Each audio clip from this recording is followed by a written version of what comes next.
Welcome. In this video, we are going to give introduction to the method of integration, which is the integration using trigonometric identities. Now, it's very important here to notice that it says trigonometric identities.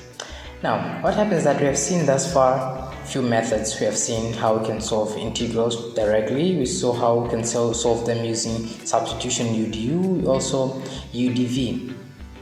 But sometimes those methods are not enough. And one of the cases is a case of trigonometric functions or integrals.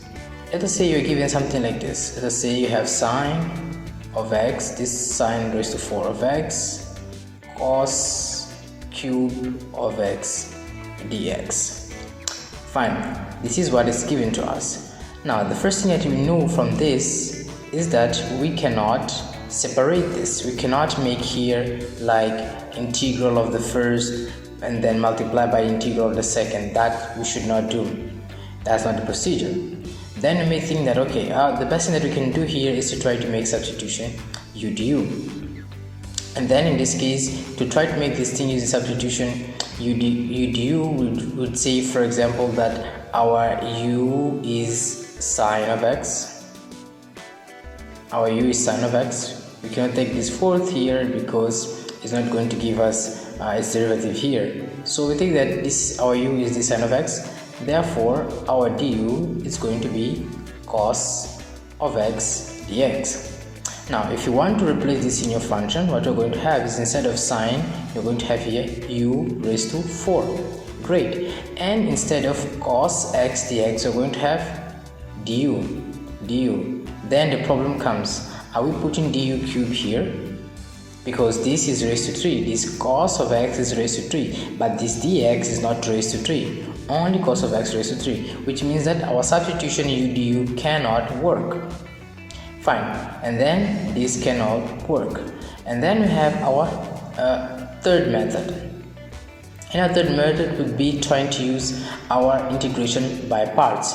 We know that there are some rules, which one of them was ILIT. So let us say that we are going to use the first rule we used in the first video. We want to find if there's a logarithm function, inverse trigonometric, we have a power of x, we have trigonometric, and this is exponential function, right? So logarithm, inverse trigonometric, power of x, trigonometric, and exponential function. In this case, we have to see the logarithm, no, inverse trigonometric, no, power of x, no. Yes, we do have trigonometric function here, but which one? This is trigonometric function and this is trigonometric function, which means these two functions are of the same nature. This means that our u dv cannot work as well. So because we cannot use our udu here and we cannot use our udv, not even we can try to solve this directly, we have to use our identities. We have to use the knowledge we have of trigonometry to try to replace these given functions here by the equivalent form, which can enable us to use maybe udu or udv. So in this type of trigonometric in this type of integration, what we're basically doing is we're transforming these trigonometric functions using the identities to something simpler that we can easily solve, and then we can solve by any other method. But before we go ahead, because we're going to be dealing with the trigonometry, it's very important to remember some basic rules. Or we can also call them as identities, which are going to be crucial to understand this concept. If you know trigonometric identities, you can easily solve this, but if you don't understand or you don't know trigonometric identities, you cannot solve these things. Now, the first thing we know is that if you have, we can take this one as the first one. It says that sine of x, but this is sine square of x, plus cos square of x, this is equal to 1. This is our first identity, right? Now imagine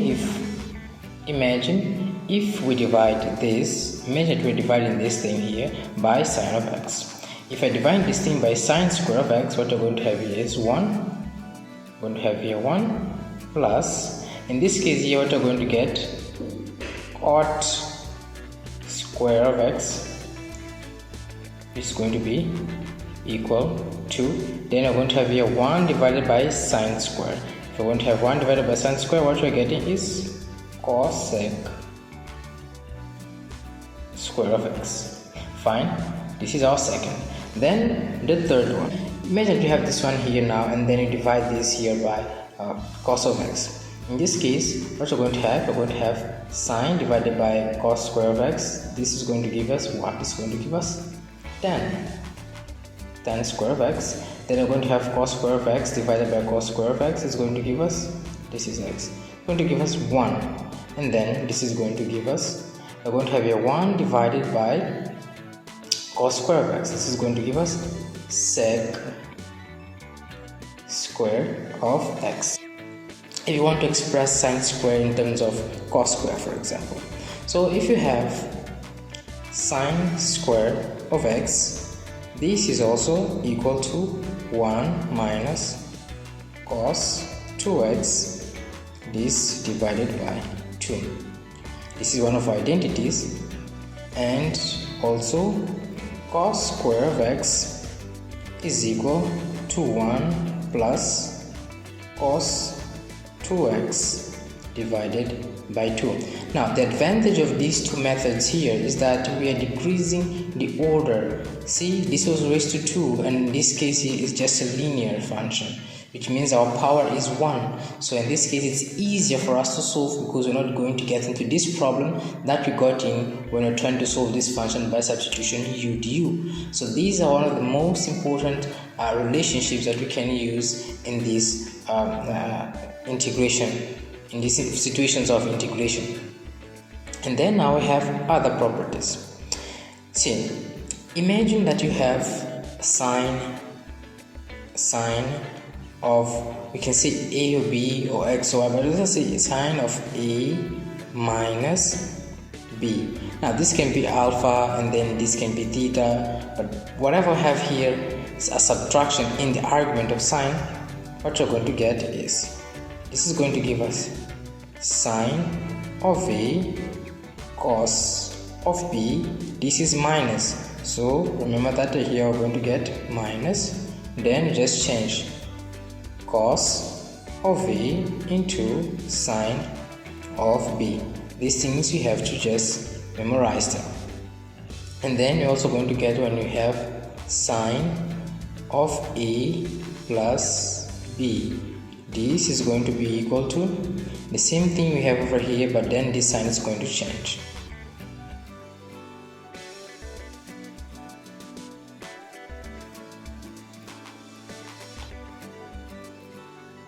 Cos of a sine of b. And then we also have this relationship. In case of cos, we have cos a minus b is equal to cos a cos b plus sine a into sine b.